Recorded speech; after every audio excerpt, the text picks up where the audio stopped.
বলছি শোনো না, এই নাও 30 টাকা। সামনে জগদ্ধাত্রী পুজো তো, আমি তোমার কাছে টাকা জমাবো। হ্যাঁ, আচ্ছা 30 টাকা আছে, তোমার কাছে রেখে দাও। আচ্ছা ঠিক আছে। 30 টাকা আছে কিন্তু। আরে হ্যাঁ 30 টাকা। এই শোনো না, এই নাও 1000 টাকা। আজকে কিন্তু আমি তোমার 1000 টাকা দিলাম, মনে রেখো কিন্তু। আচ্ছা ঠিক করে রেখে দাও তাহলে তোমার কাছে।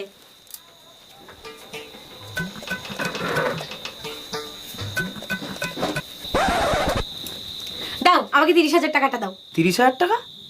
কিসের 30,000 টাকা? আরে তোমার মনে নেই, তোমার কাছে আমি টাকা জমাচ্ছিলাম। ও তুমি একদিন 30 টাকা একদিন 1000 টাকা দিয়েছিলে, 1030 টাকা। 1030? কিসের 1030? তুমি কি কোনো হিসাব টিসাব জানো না নাকি? এই মাথাটা তোমার কোন অফিসে চাকরি দিছে? হ্যাঁ, দাও আমার 30,000 টাকা দাও। আরে বাবা 30 টাকা আর 1000 টাকা। হ্যাঁ 30,000 টাকা দাও, আমার টাকাটা দাও। শোনো,